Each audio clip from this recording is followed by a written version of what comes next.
One day, the girl felt extremely nauseated, but unfortunately, that annoying video had fallen into little Bath's hands, leaving her completely helpless.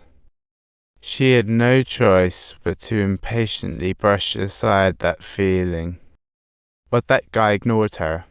Recalling her words, the girl first felt citywide nausea from that day. There were always people barging into her home, shameless and disrespectful, pushing all boundaries. The girl began to purposefully avoid them. She often pulled late shifts, but those creatures found the convenience store. The girl and they were too scared to go. They just wouldn't go. It was unbelievable, but they simply wouldn't go. Period. Just being with them felt like stepping into a nondescript zone. Some aimed for the convenience store again. The girl squatted, peering through shelves as he slowly approached. Every time they called her name, it felt like summoning something supernatural. Until eventually, she had nowhere to hide. She began to skip work, locking herself at home, but that gang couldn't keep up. They ended up smashing the windows in frustration. Each knock rattled her heart. Oh, that was awkward. But due to fear, she was dragged to a KTV.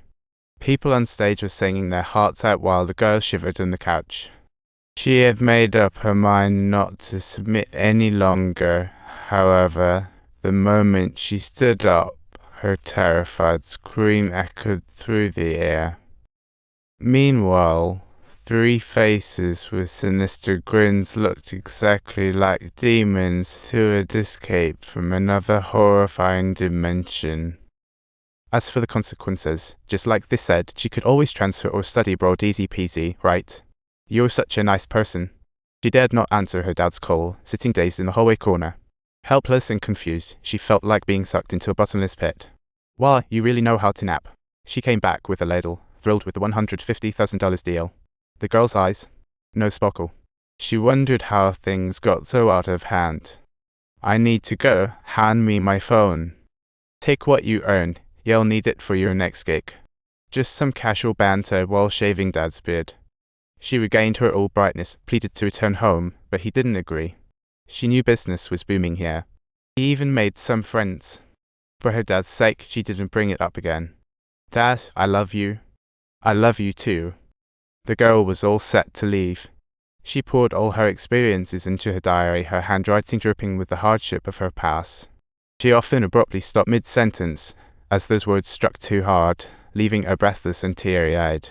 Finally, on a rainy night, after meeting a client, she walked to the window, ending her pain resolutely. Flames engulfed her belongings. The owners of the bathhouse were heartbroken. That sweet, lovable girl just vanished. Her father scattered her ashes into a fox, blending her into the soil that raised her. Time passed, and a new employee arrived at the convenience store. The diary the girl hid was finally collected by the manager, who bowed with a remorseful expression, clearly in the know. Opening the diary, her father was pulled into another world. His daughter's life was tragic, like Elle. Every character felt like a knife, deeply etched into his heart. His daughter treated like a toy, no one bothered to treat her like a purse. Every word drew her into the scene, watching it unfold in an enchanted forest. Until late night she sat there. With the diary, she braved the bumpy path. The school deemed her dad a lunatic, furrowing his brows. To extreme anger and sadness, not a single word could escape his lips. He was completely hoarse. Initially, he shouted in the hallway, causing students to rush out, unsure of what was happening, only to hear the girl's name. The group laughed nervously, and her father's gaze was fixed on her, but for some reason, his face was covered in a bewildering white substance. The group surrounding her appeared to be in a panic. After the police reviewed the diary, they gave her father the same answer. The diary couldn't serve as evidence. We need the victim's account. Absurd.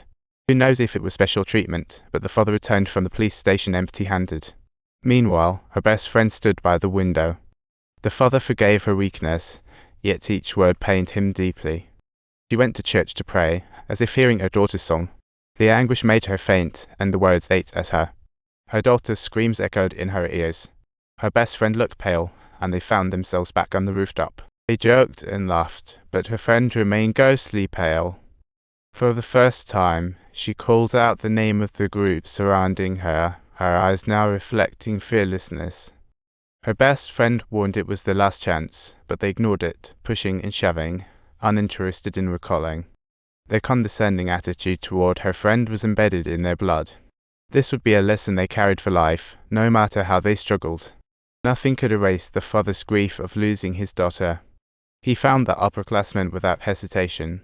He charged straight at him, then took the last one along for a long journey back to the familiar fishing spot, her hands gripping the rope tightly. He shifted the upperclassman towards the girl, feeling as weightless as a rope in that moment.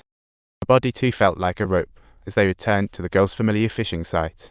She held onto the rope tightly once more. She dragged the upperclassman towards the familiar shack of father and daughter, peeling the tape off his mouth. The upperclassman bid high, but his mouth was sealed. The other three did too, no apology from them. Seeing them blame each other, the father nearly lost it with rage. After finishing off the three girls, he hung them up on the fish hook. The upperclassman survived, enduring the humiliation of being seen as bait. 4 pieces couldn't revive his daughter, so he comforted his spirit this way. The heaviest episode of adolescence hits hard as blood traces through the veins of life, filtering into the bones.